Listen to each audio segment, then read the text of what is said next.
Porting your mortgage explained, how it works when you're moving home in the UK. Now, when moving home, most people during a fixed rate period will focus on one issue, and that's early repayment charges. And they're right to do so, but there may be some terms and conditions in their mortgage that mean they don't have to consider and pay those early repayment charges. That's porting.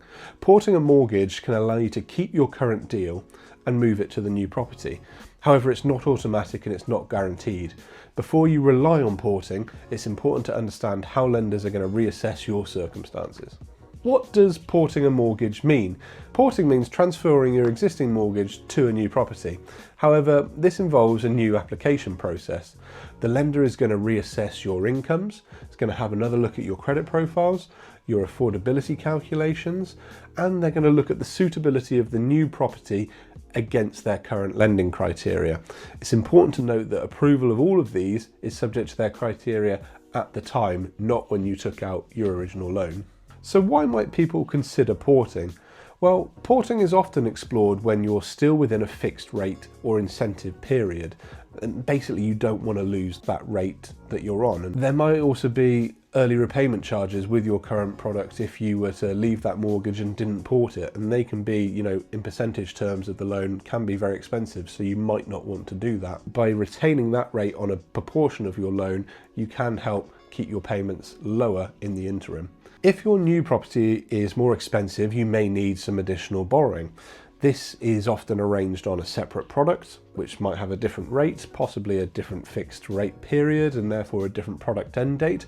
So the ultimate outcome is you may end up with more than one sub-account within your mortgage.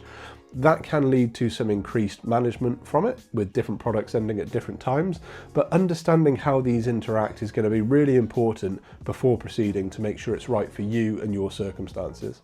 So when might porting not be approved? Well, porting may not proceed if there's been changes to your income, changes to your credit profile, perhaps the property doesn't meet the lending criteria for that lender, and perhaps the overall affordability calculations no longer support the loan or the additional borrowing that you're looking to take. So making sure you have an early discussion around these can really help reduce the risk and make sure that your porting application is going to be approved. How best to approach porting? So before relying on porting your mortgage, confirm your early repayment structure and make sure you know what you're getting into. Review your affordability calculations with your lender, see if they're going to lend you enough money, and clarify what your additional borrowing requirements, if any, are. Make sure you allow time for underwriting. This is going to go back in for assessment, and make sure that, by planning ahead, you can prevent any disruption during a move.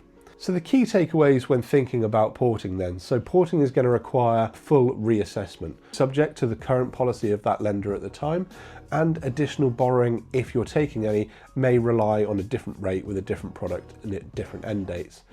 Review everything early, get to know your circumstances and what's going to be doable for you. We've got a mortgage porting checklist for you to download and help understand the bits you need to take into consideration as to what lenders are going to review when they look at allowing you to port a mortgage during a fixed rate period.